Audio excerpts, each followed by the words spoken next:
1, 2, 3, 4.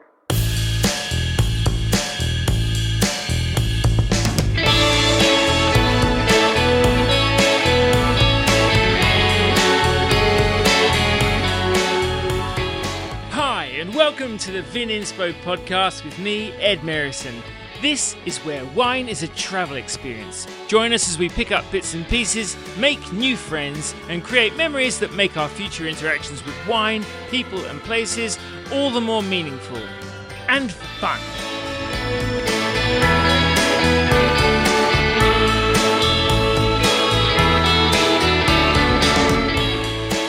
The Vininspo podcast turns 21, and joining me to celebrate is my guest, Geoff Weaver. Geoff is the Adelaide Hills pioneer whose eponymous label showcases the fruit of his beloved Lenswood vineyard.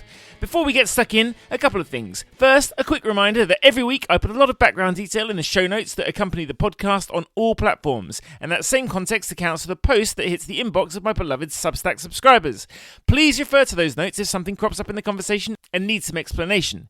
Second, if you think this podcast deserves to be listened to, please take some action online to get the word out by sharing, liking and subscribing. It's the only way the robots know that humans are doing something worthwhile.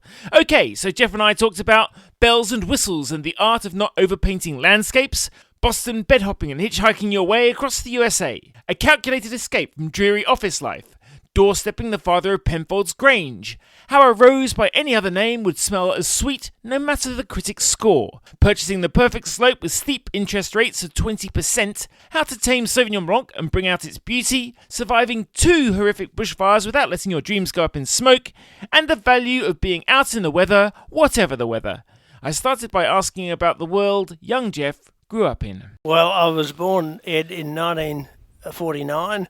It was a world of steam trains and church and milkmen who delivered the milk and bakers who delivered the bread and a fruiterer who'd drive around in his truck. And the milk and bread came by horse and cart. F.J. Holden was the peak of motoring technology, and a steam train was, in my view, the peak of industrial technology. It was magnificent. I remember standing at the end of the rail watching a steam train charge up towards Mitcham and thinking, wow, this modern technology is so fantastic. And it was a world of close social contacts. We lived in our little region. My dad worked hard and he was part of the church and the lodge and many clubs, and we had our friends, particularly from the church. The church did open up our social contacts. And the school, I walked to school, kids rode their bikes to school, but it was a limited world. It was a wonderful, happy world. We had the hills to roam in and the creek to paddle in at Brownhill Creek, and it was fantastic. I just loved it personally. We had billy carts that ran down the street, races with our mates in the street. We had about 7 kids living in our street, and it was quite a small street. And we played rounders and cricket and marbles and all those sort of things. So it was a pretty old-fashioned world, but it was a lot of fun. And this was Adelaide you grew up in? Yes, well, only about 500 metres from where I am now, actually, in Mitcham. What kind of a kid were you at school? I was a studious little kid who did pretty well, especially in junior school, not so well later on, but I did okay. And I loved my footy and my cricket, and we used to run all lunchtime, kicking the footy or playing cricket and playing releasey. You know, it was a game where you could release people from getting locked up by the tree if you didn't get caught first.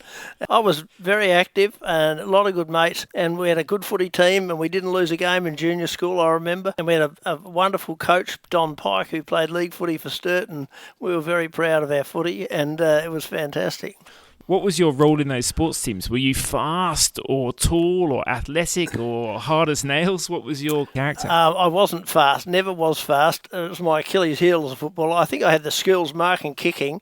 I played mostly centre-half back in those junior years, and I could hold my own. I did all right. We had some very good footballers in our team, but I always held a key position down, and it was good.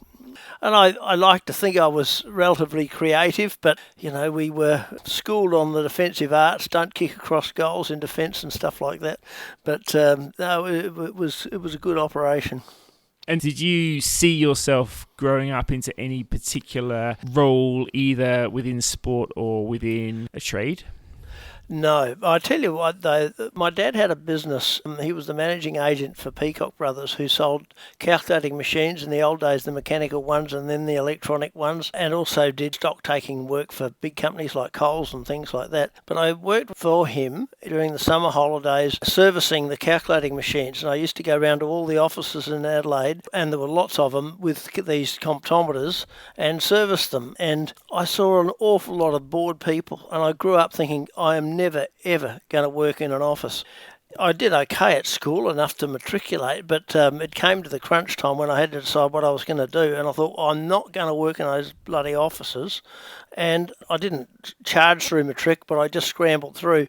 I chose agriculture and I got in, and as soon as I started, I just knew it was for me. I just loved it. I met wonderful kids, some of them who from the country, and I loved botany, and I would have been a botany researcher in rangeland ecology if I hadn't gone on with agriculture and winemaking. I loved all the biological sciences. We had 2 years of science degree training at Adelaide Uni, and then 2 at the Waite Research to get our 4-year degree. And of 74 people that started, only 19 completed it in 4 years, but I was one of the 19 I was pleased with. Brian Crozer was another of the 19. In fact, a number of winemakers were.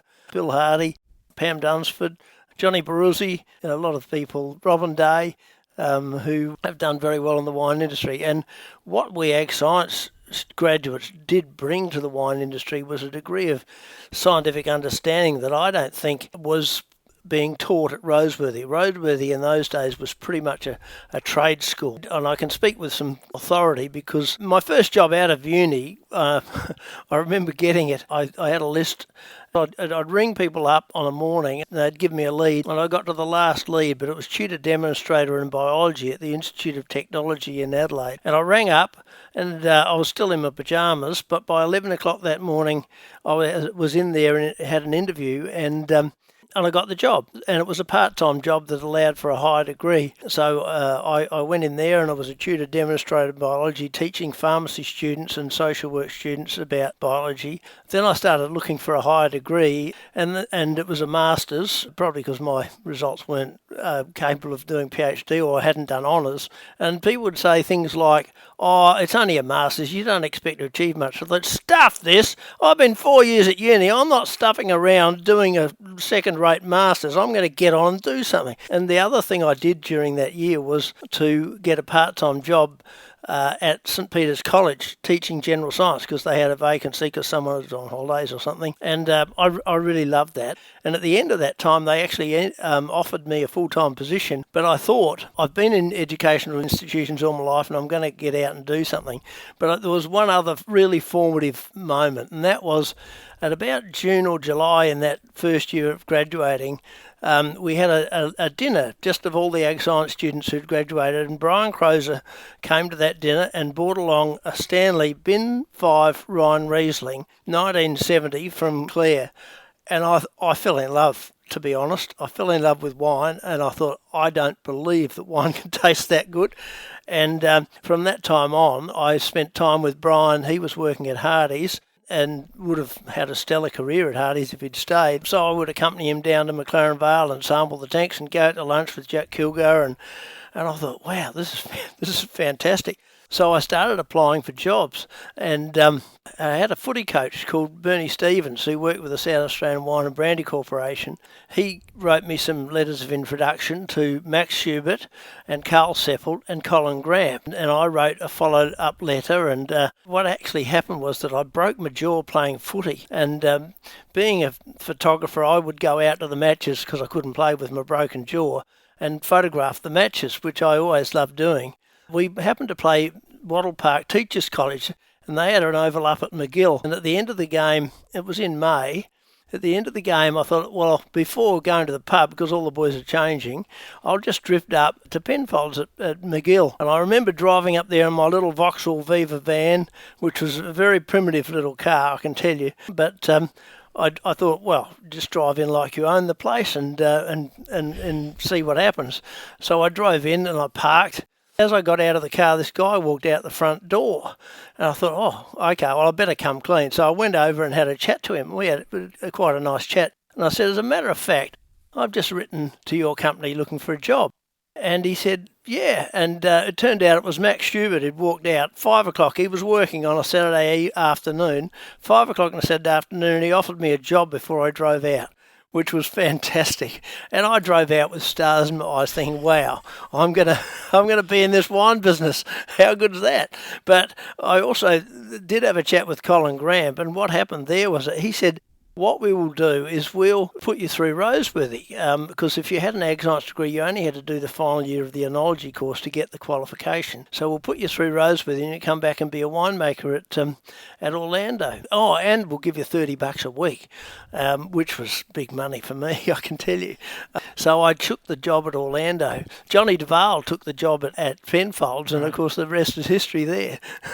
But I was happy at Orlando, and I worked with some wonderful people, Guenter, Prass and Mark Tummel, and that was why I can speak with some authority on the Roseworthy course, because I spent the year there, met some terrific guys who I still have lunch with and catch up with, but the enology training was rudimentary at best, I think you'd have to call it. But there were some really good teachers. Ken Lesky was a good teacher in economics and business matters and things.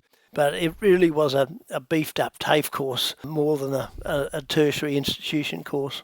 Right, well, that's quite impressive. What age were you when you drove your car up and bumped into, stars in your eyes, the father of Grange, Max Schubert? That was 71, so I was 22. And then Orlando, how long did you stay there? Well, there's a bit of a story there. I worked for 9 months in the quality control department. I worked to vintage in the cellars, which was a real education, and that was good. And I worked in quality control, which was also an education, and that was good. It was days before a lot of occupational health and safety. I remember sampling out of the filler for the sparkling machine, and bottles would periodically explode, but you had to open up the filling machine and get a sample and hope you missed out on any exploding bottles without any protection, and I did, thank God, but you wouldn't do it these days. But the quality control was a good job, and of course I got to see the production side pretty well. Not so much the vineyard, but the winemaking side. But I wanted to travel, as young people often do, and Brian Crozer had gone over to study at Davis University in California, and so I arranged with Orlando to leave at the end of September and travel the world. I set the time at the end of September because I was playing footy, and I thought we might make the grand final. I remember I played the grand final on Sunday and left on the Monday. We lost against Prince Alfred Old Collegians, but that's another story. But I left on the Monday and flew over to California and stayed with Brian and Ann Crozer for 3 weeks, and we travelled around California, and I got to learn a bit about the campus life at Davis, which was illuminating. Marijuana was a big thing, and everyone rode bicycles around, but you made friends easily, and it was great. And I hitchhiked around. I hitchhiked into San Francisco. I mean, I was an inveterate hitchhiker. I loved hitchhiking.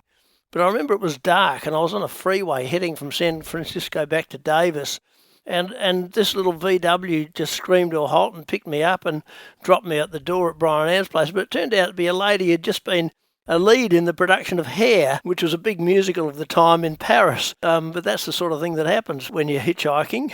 You get picked up by interesting people. Anyway, we had a great time in California and drove around the countryside, saw Monterey and Yosemite National Park, and then I got a bus. I had another mate had organised me to be sponsored by a thing called the International Students Service in New York, and they arranged families for me to stay with across America. So I'd catch a bus, and I went to Albuquerque, New Mexico, and Denver, Colorado, where I stayed with Madeline Fiorino, and a farm in Cheyenne, Wyoming, and then down to Louisville, Kentucky, and up to Boston. Oh, Boston was a bit of a story because the stay fell through, and I had no money to speak of. And I thought, what do you do if you got no money and you're on Boston on Saturday night? And you remember, well, you won't know it, but there's a song by the Kingston Trio, Did He Ever Return? Did he ever return? No, he'll never return. He'll ride forever neath the streets of Boston. He's the man who never returned. That was the Boston subway. So I was on the Boston subway at about 9 or 10 o'clock on a Saturday night, and I thought, where do you go? I thought, well, universities are a good place to go. There's always some friendly people there. So I walked into Tufts University in Boston, and I found the TV room, and there were a group of guys in there having a few beers. I had a few beers. I stayed with them for 3 days. It was great. and they had rich dads, and they would pay for lunch and everything. It was brilliant. And then I caught the bus down to New York and stayed with a family there. And then I went across to Europe and hitchhiked through Scotland in the middle of winter and went skiing in Austria. And I was having such a nice time that I telegrammed at vast expense to the management, Colin Gramp, and said, look, I think I just want to go down through Morocco and Tunisia and North Africa, and I won't come back in February, I'll come back in April. He sent a cordial note back saying, forget about the job if you do that. So I thought, okay, well, I better come back. So I went skiing in Austria, and then I had to go back to Australia. I tell you what, it was like the person who's been free and then you're back in jail. You're sitting in this mouldy old classroom with... Anyway, it was fine. It was good. And then we got through the year, and I managed to pass everything except distillation. And I was a bit sheepish because I should have been able to pass everything. And I said to Mark Tummel, lovely man, he was my boss at Orlando, I failed distillation. He said, we don't even have a still. So it was all good. I have to say, Geoff, some people I'm sure have tasted your very elegant grown-up wines, and they may have heard that there was this young, well-behaved, charming, church-going young Adelaide fella. You're really quite adventurous with your knocking on the doors of famous wine legends out of the blue, thinking that you had the right to do that, and then hitchhiking away around the world.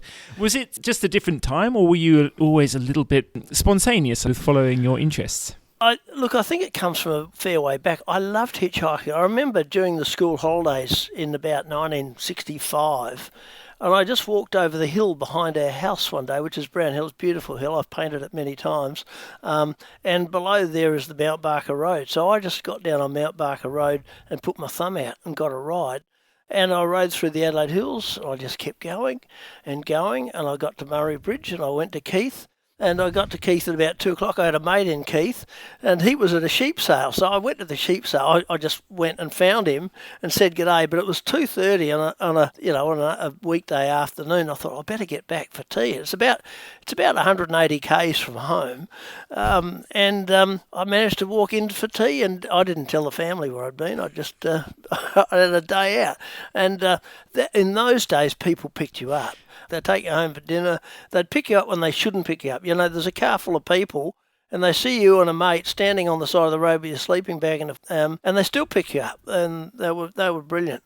So I think it was a different time. But also, did you feel that this travel, this sense of adventure that you had, and the experience that you'd had in the wine industry, which sounds like it was also sort of picking up acquaintances, mentors, friends, that this was a way of allowing your life to snowball in the direction of your interests? You never know how it's going to go, and you certainly wake up sometimes and think, oh, geez, I don't know what's going on here, and this is big. But I do remember finishing Roseworthy and going back to work in a big company was the less sexy option. Some of the guys were thrown in the deep end by working for fledgling companies with no mentors. And it was bad. It was sad because often the companies failed, partly because they didn't know what they were doing. And it was, I had people to pick up after me. Guenter, Prass and Mark Tummel wouldn't let me make mistakes.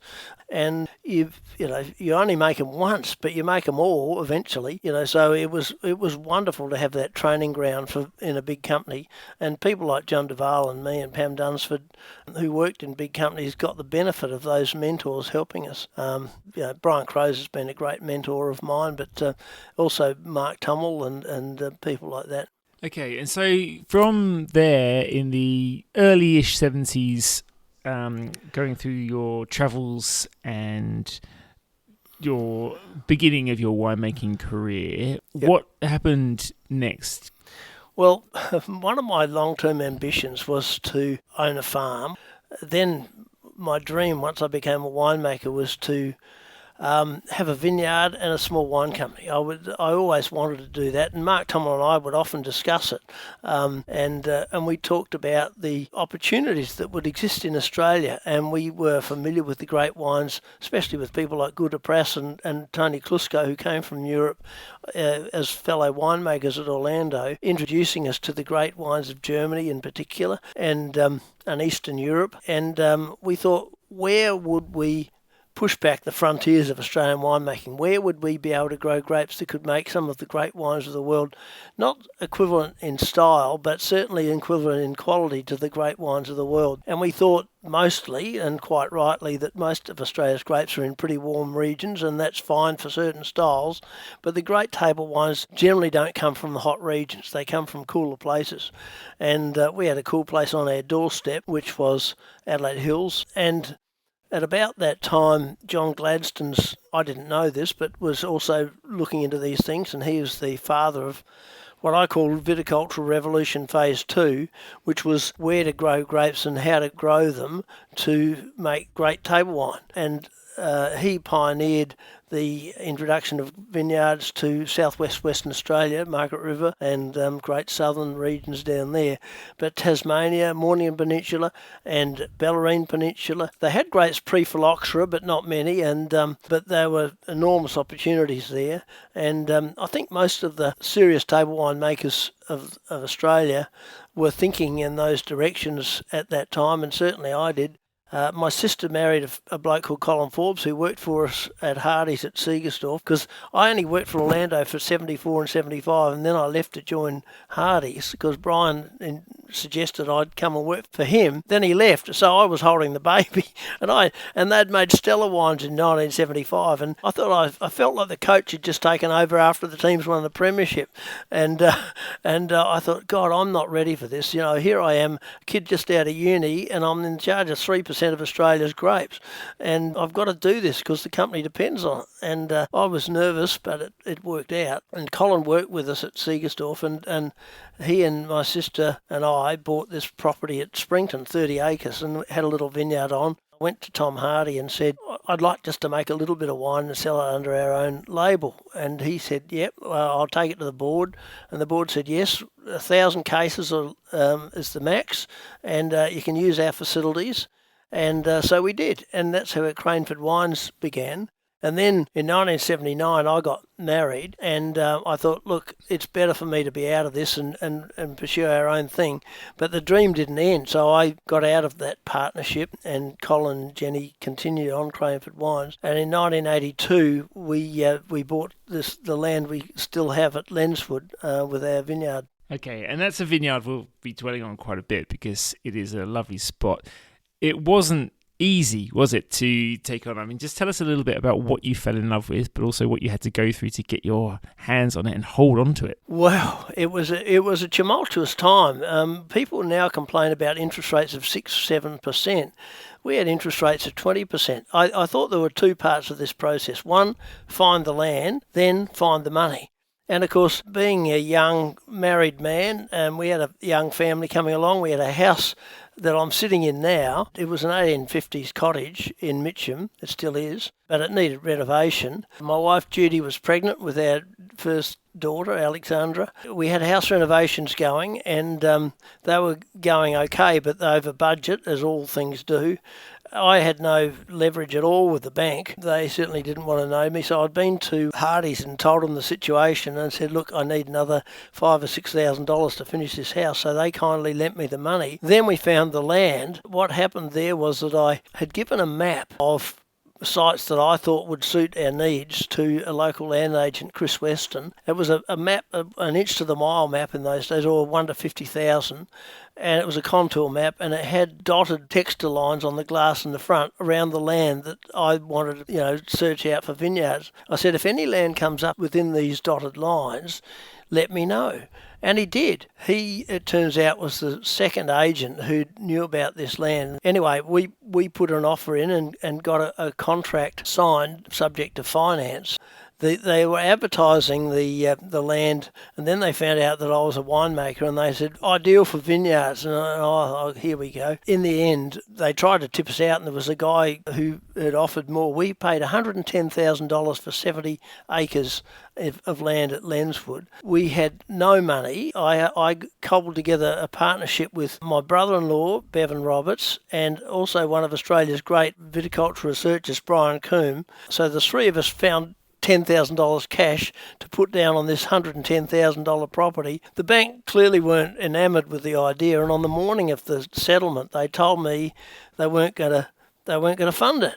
And I thought, we're in serious bother here, but we're going to make this happen. We are going to make this happen. It was there that I think my sporting background really did help, because we went to a land broker in Stirling, Paul Denny, and he had a client, George Ivan Weatherald, who happened to be the father of a footy friend of mine, Mick Weatherald, and he was a footy coach and a great man, Mick Weatherald. And anyway, they loaned us the dough to the 100,000 on a first mortgage basis at 20-something% interest.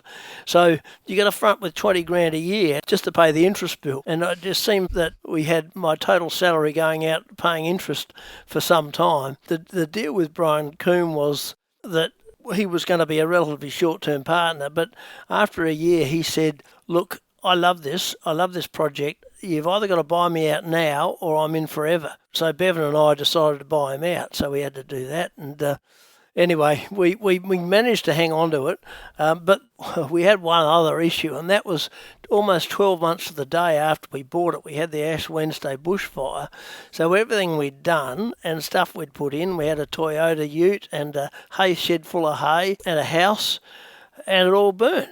And so we had to start from scratch. But we made it work. We did. It was a lot of manual work. I remember there's a painting, a sketch by Vincent van Gogh, and it's a man pulling harrows, and the caption is, when a man has no horse, he is his own horse. And I used to say that to myself walking up and down.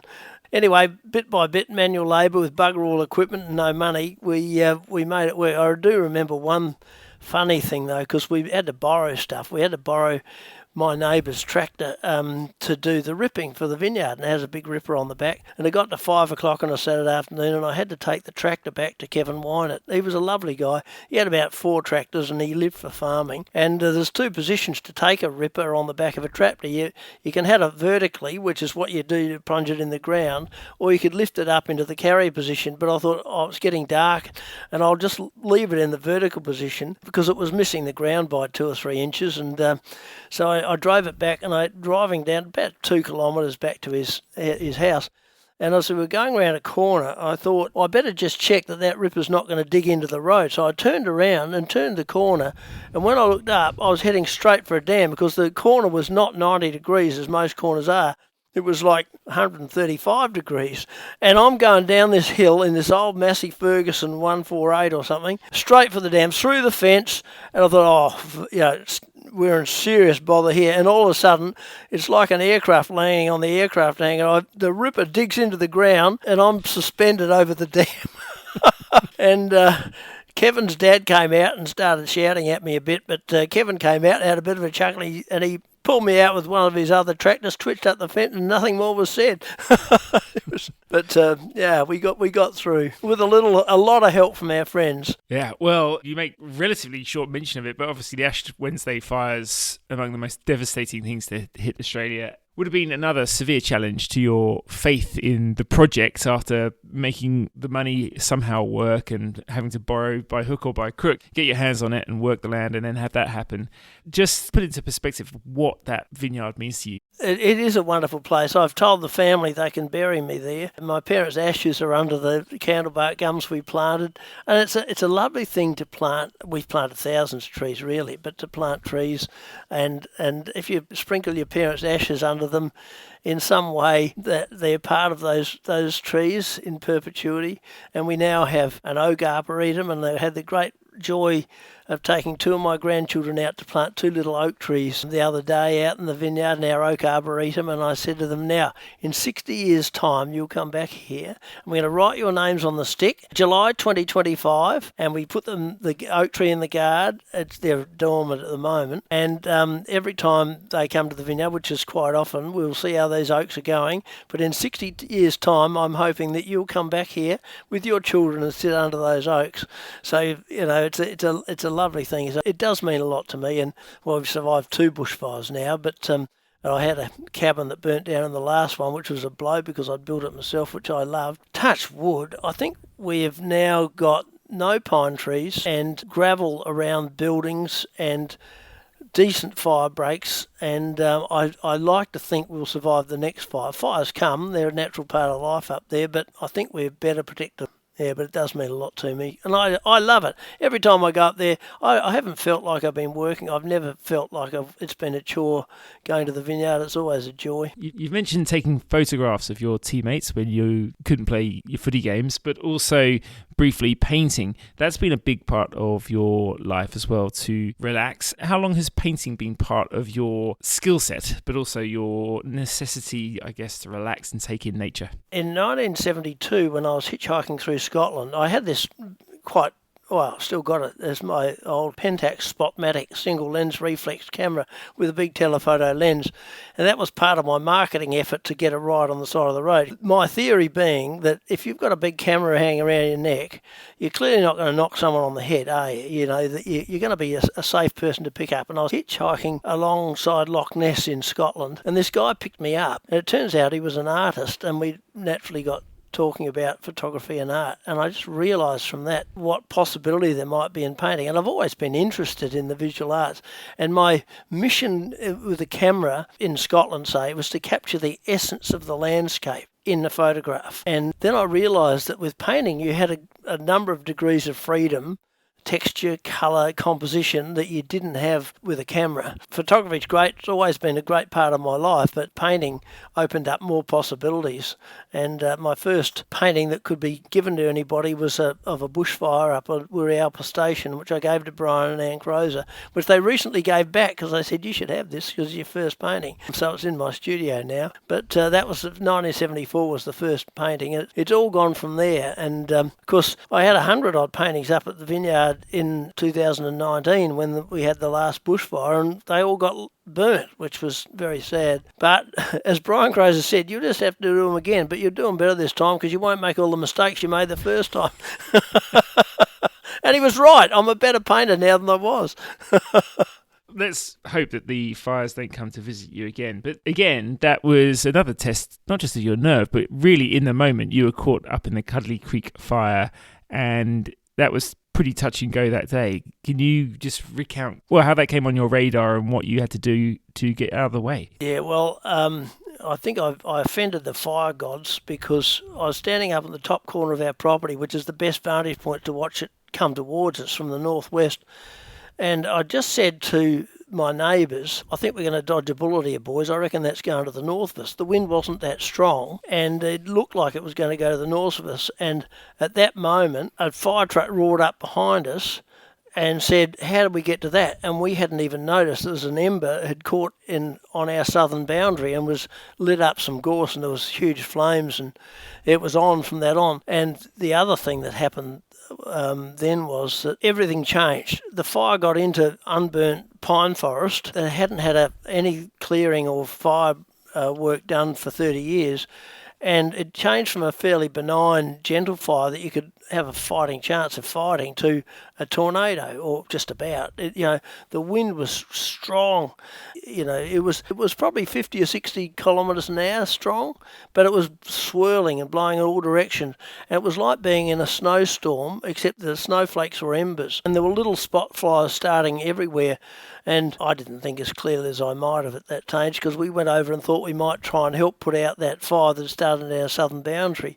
And I stupidly hadn't left my gate open so that a fire truck could get through, because I didn't think it was going to be needed. And I told him to go not through our place but through the quarry next door. But if I'd had the fire truck on the property, I reckon he might have helped save our sheds. But we were over there and getting preoccupied, and then you stand and look around and think, oh God, like everything is on fire and it's full of smoke, helicopters coming and drawing water from the land, but the wind was so strong they'd be 20 feet in the air and dropping water straight on a fire, and the water wasn't hitting it because the wind would blow the water away, and the gorse fires was really fierce, and the whole landscape lit up. So I thought, okay, all bets are off. Plan B is to go down by the dam.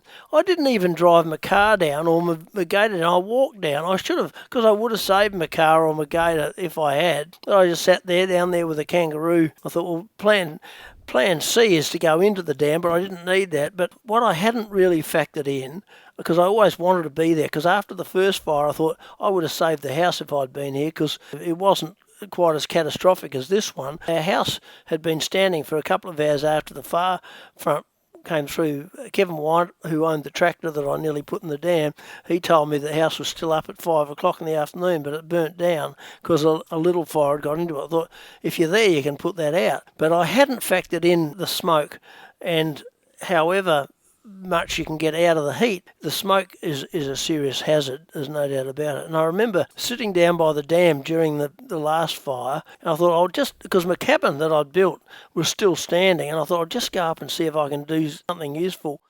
And I was getting a bit puffed out walking up the hill. I thought, am I that unfit? But there was a fair bit of smoke around, and I walked into the cabin, and I got a cup of water from the sink, and I tossed it on the windowsill, and it went tss. I thought, oh, Jesus, that's seriously hot. This could go up at any moment. So then I retreated back to the dam, and it did go up, and sadly we lost it. That's life. But we lived to fight another day. We did have insurance, but as ever, insurance only covers part of what you've lost. And what did Judy say? Did she was she just thankful that you made it out alive, or was she wondering what the bloody hell you were doing on the vineyard that day? Yeah, well, I always said I was going to be there. Brian Crozer said, you shouldn't be there. And I said, no, I've got to be here because I can do some useful stuff. In the end, he was right. But I was in contact with the family through just giving them a call every now and again. So, look, I'm fine, but things are pretty grim. And they contacted the CFS, and the CFS came and picked me up. I walked up near the sheds and they came and picked me up, and they said, well, we'll take you back to Woodside, which is where the CFS depot was, but we got to do our job. And I said, you do what you got to do. I'm just thankful that you've come and picked me up. And we were driving into places down little narrow roads with a hay shed on one side that's on hot fire and another shed next to the house that's on fire. And one of the guys, it's not Michael Downer, but it's Michael's brother, he was in the truck. His property's under threat as well, but he's in the truck with the CFS boys. That's how wonderful these guys are. They're out there helping the community. But if a tree falls down behind us, we're all stuck. We're not going anywhere. Or if you got bogged or whatever happens, you're driving down the main road and there are trees falling down and there's ash and flames all over the road and things. Anyway, they dropped me at Woodside and I spent a few hours there, and then I managed to hitchhike out to the edge because there wasn't any traffic coming through, but I just got out there and put my thumb out, and some CFS guy picked me up and took me out to the edge, and Brian Crozer came and picked me up and took me home. And that's when he said about the paintings. He said I looked like Father Christmas had been dragged through the chimney backwards. I would have thought it was a bit too soon for those jokes. And he got a speeding fine on the way home. He said it was a badge of honour. Away from the hectic and really quite terrifying fires, let's return to Lenswood in calmer times, because obviously it has been a very calming influence on you. So just returning in time to when you first planted it, can you just describe the slope that you have there, the viticultural land, its promise, and what vines you put in the ground? The key aspect of fine winemaking is vineyard site selection. And if you've got a good site and good soil, and a good site implies you've got a good climate. And John Gladstones has put better numbers and science behind it. But the deal is that the vines should be capable of getting through pretty much dry grown, drawing their sustenance from their deep roots and ripening their modest crop in the third week of March. And that's pretty much what we've got. We've put the varieties that demand most warmth in the warmest spots, and we've actually planted some Shiraz now, but we haven't ever made any wine from it. That's a concession to climate change because we're going to get it ripe and we're going to grow some really interesting flavours. A key aspect of site selection, apart from having deep soils that are free draining, is having cold air drainage. The great vineyards of Europe are on mid-slopes where they are out of the valley floors where the cold air sits. And I had a formative experience, and again, a consequence of some winemaking friends, our neighbours in fact, Stephen and Prue Henschke, had a tour in Burgundy with some retailers, and David O'Leary and I were there from Hardy's, and we just joined up with them for a few days, and we went to the Hospice de Beaune auction, and we had a dinner, and we drank more than we should, as you do. And I remember on the morning after the dinner thinking, I better pay for this, so I'll go for a run. And I ran out from Beaune up the Rue de Pommade through those village vineyards, and it was close to vintage time, and it's cold and it's damp, and you can smell the mould in the ground.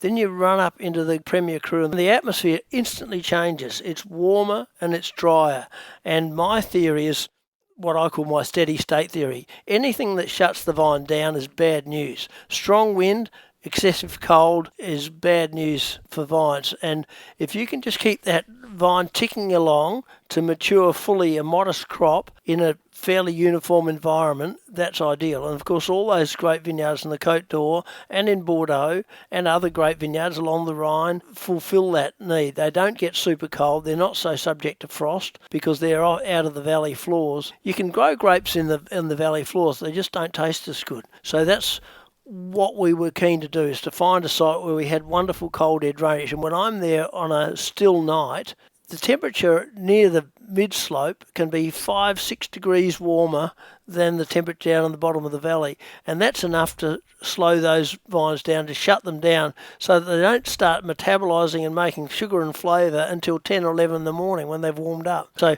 combination of soil, a warm site in a cool area with good cold air drainage, and enough water to run the vineyard without irrigation if you choose to. And it's about not being greedy, not growing too much grapes, but old vines don't yield very much, and you do grow some wonderful flavours. And then of course you just don't want to stuff it up in the winery, and hopefully add a few bonus points with good oak, good malo, good yeast if you can, which I like to think we do. Okay, let's talk a little bit about Sauvignon Blanc, because you are renowned for growing one of this country's finest examples of that. What is it about that particular grape that you love, and what do you see in a particularly good example? I love Sauvignon, I love Chardonnay, and I love Riesling, and I've always believed that Chardonnay and Riesling are the two finest white grape varieties, but Sauvignon is not that far behind in its best expression. Sauvignon gets a bad name among wine aficionados because there's a fair bit of ordinary Sauvignon, but the best Sauvignons that come from Upper Loire, and some in New Zealand and certainly some in Australia, and I like to think we're among them, they don't have those overt vegetative characters, those strong methoxypyrazines and green characters. They are riper, they're less aromatically intense but much more subtle and complex. But Sauvignon is basically savage. It's a very vigorous variety, and so what you need to do is to grow it in a low vigour site so that the vigour is not overtly expressed to the point where you get a jungle and a lot of shaded canopies, and that's where the green flavours come from. In New Zealand they get away with it by relentlessly hedging, but I don't think they've really explored their best sites yet because I think they'll be out of the valley floors, but that's another question. But what we have at Lenswood is a site which is low vigour, and that means a pruning weight of a kilo of vine max, good air and light penetration in around the tight bunches. They are pretty tight bunches, but as we've got older vines they're not overcropped. So a modest crop that ripens easily and a good vegetative to fruit balance, and picked at exactly the right time. Now, you get generic green characters in all white varieties. Semillon, Riesling, Chardonnay, Sauvignon all have generic greenness if you pick them too early. Green bean is the giveaway. If you pick up the juice and you can smell green bean, you've got to wait. You can't pick those. But the other problem is overripe grapes.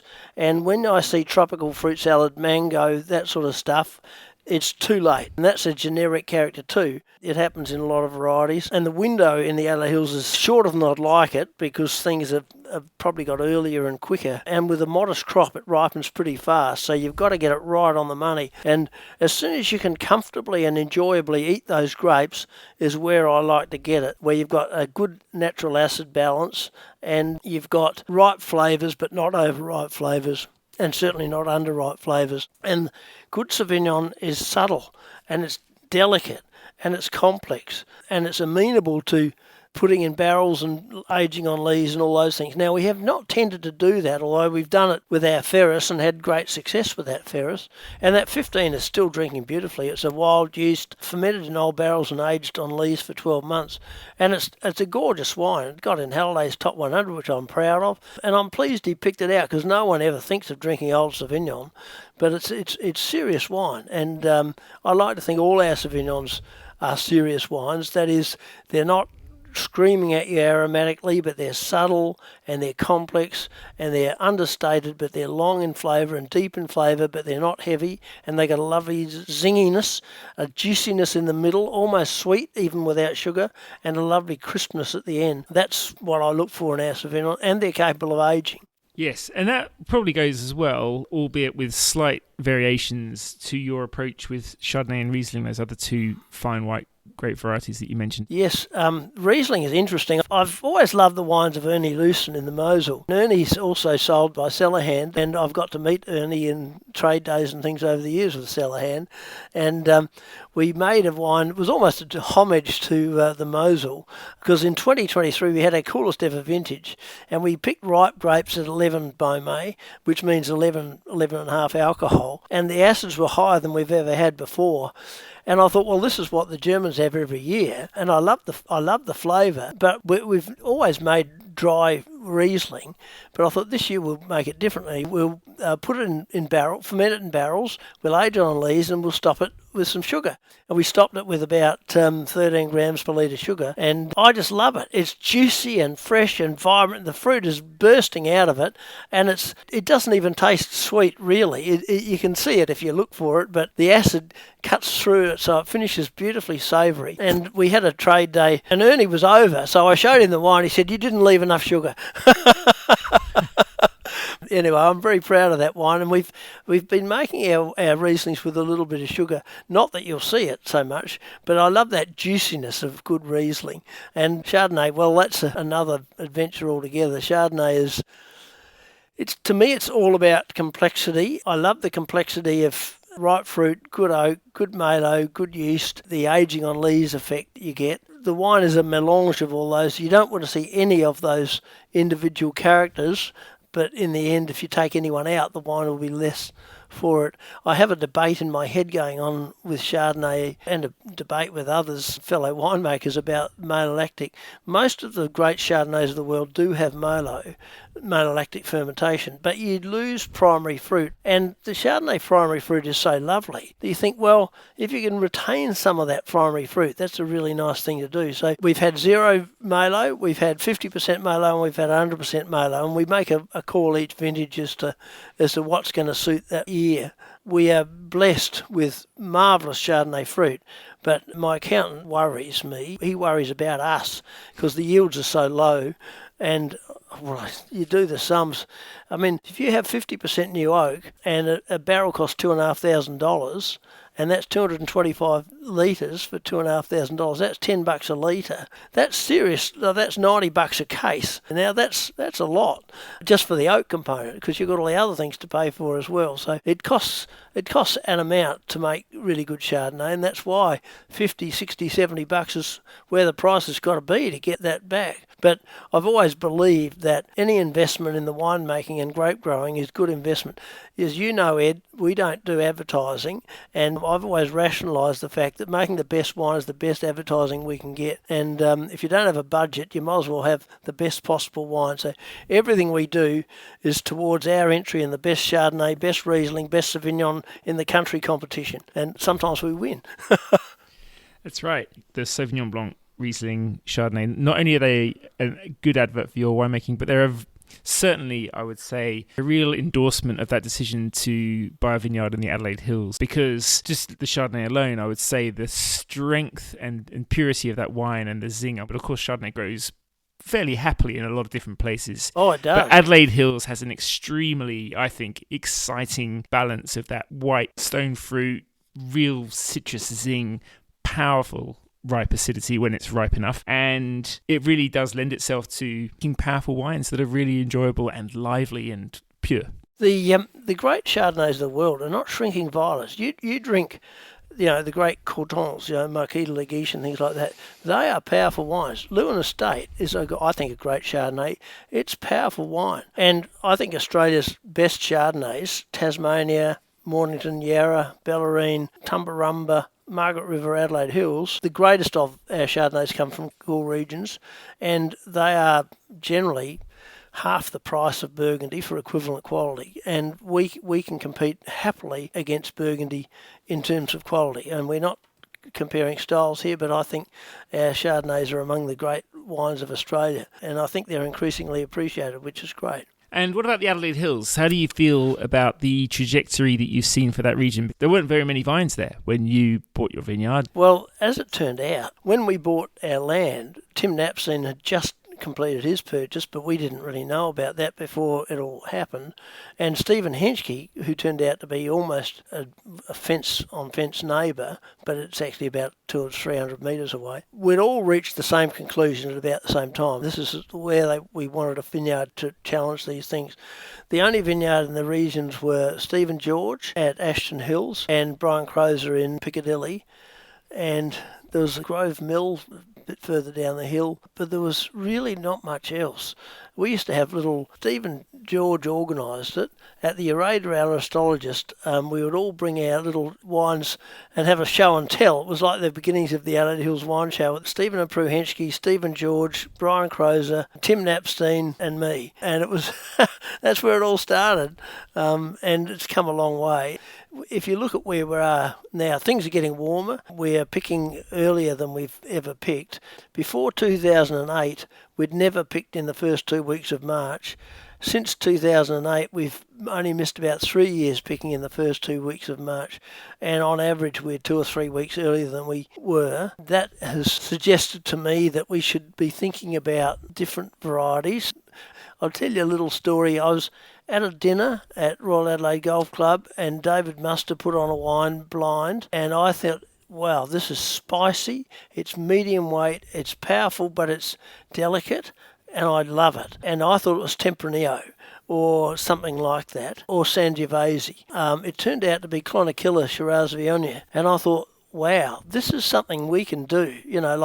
They are a little more continental than us, but similarly cool, and it's Shiraz predominant. And I thought we can grow Shiraz of this quality. Now, Brian Crozer thinks I'm wrong. He says you don't grow great Shiraz and Chardonnay in the same spot. Who knows?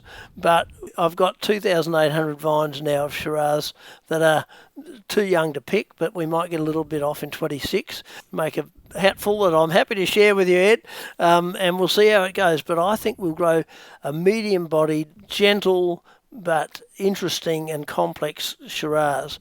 And I think the world has moved away from the big, obvious, overt, oaky styles. I mean, it was a Lindemans Ben Ian from the Hunter the other day, 12.5 or 13% alcohol, 2013 Shiraz, gorgeous medium weight Shiraz. They're lovely, lovely drinks. We don't have to make blockbusters all the time. So I think we'll just see how that goes. So that's in our warmest sites. And we've also got Pinot, which is getting better and better. But again, the yields are tiny, but that's life. Well, I won't be betting against you, Geoff. I'm sure it'll be a delicious Shiraz or Syrah, depending on what you decide to go with there. Yeah. Just on that note, you've mentioned a lot of your peers and friends that you've grown up with. And I remember seeing a picture of you catching up with a lot of your old friends in the wine industry. I think Neil Pike as well may have been among that lot. I'm sure you reminisce a bit about old times, but it must be a source after a really exciting, long career of comfort and warmth to have so many friends that you still stay in touch with. Well, I'm fortunate to have good mates, and Chris Proud is a great old mate of mine. Now, Chris worked for Stanley a long time, and he was a consultant for Gallo in California for some time, and he worked with us at Hardy's when Hardy's bought Stanley. Chris Proud has organised a crew, which I had lunch with last Friday, and Rob Gibson from the Barossa and Wayne Dutchke from the Barossa and Andrew Wigan from the Barossa come down, and Neil Jericho, who's growing grapes and making wine in the Adelaide Hills, and a couple of non-wine making ring-ins. But we have a terrific lunch. Everyone brings something interesting. We have a ribald, lusty discussion, and it's a lot of fun. I said as an aside to Proudy the other day, how good is this? We got our old mates, we got some great wine, we got a lovely lunch. it doesn't get any better than that, I don't think. If we're sitting in a lovely spot by the sea, how good is that? And so we do that 4 times a year, but I catch up with others, it's always fun. Pikey comes to those lunch. Next lunch we're having with that crew is up at Pike and Joyce in the Adelaide Hills, almost our neighbours up there. And I love their company, and I also like their, I won't say heretical, but their freedom and their take on wine. I think wine can easily get bogged down in this idea of fashion and snobbishness, and this 96 point wine is better than this 95 point wine. And I think there's a lot of bullshit in that, to be honest. If you were at the rose competition and there's a winner, but you look at all the roses and think they're all lovely roses, well, that's how really good wine is like. They're all lovely, and to pick one out over the others is somewhat artificial.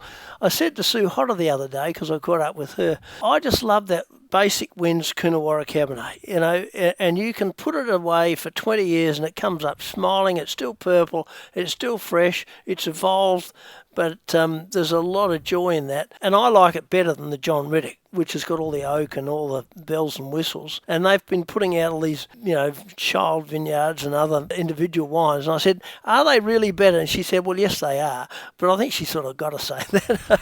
But I'd back the basic Wins Coonawarra Cabernet. I think we often put too many bells and whistles on things. It's like with paintings. It's not about how bright the colours are. It's just about how well the whole thing goes together and sings.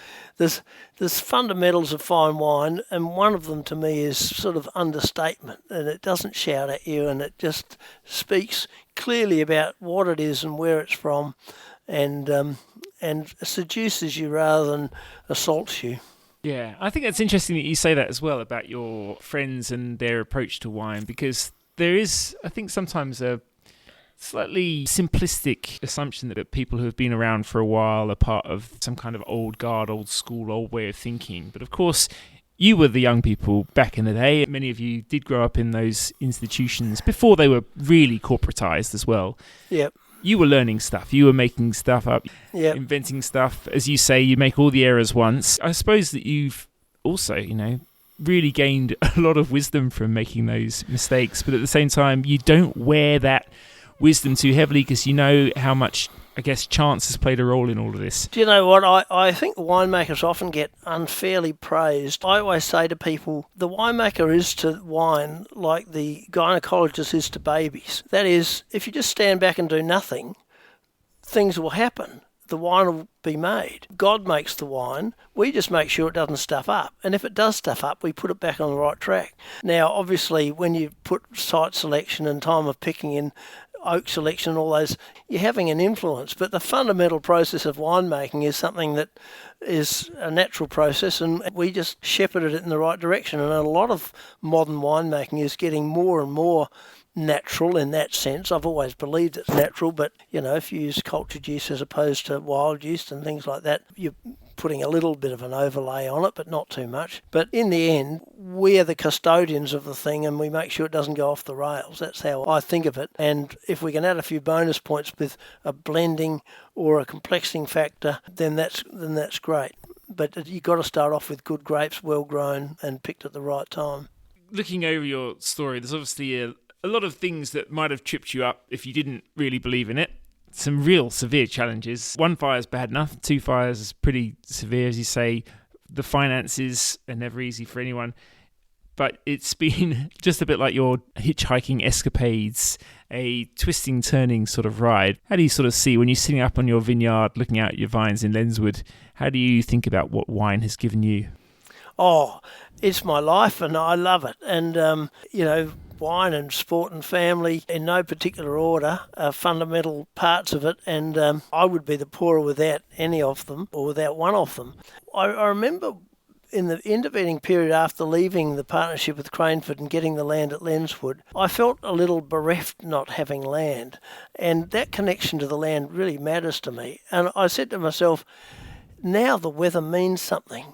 and I really like that involvement with nature and rolling with it and being out there in it. There's a quote from Christopher Robin in Winnie the Pooh says, "I don't really care what kind of day it is as long as I'm out in it." And I often think of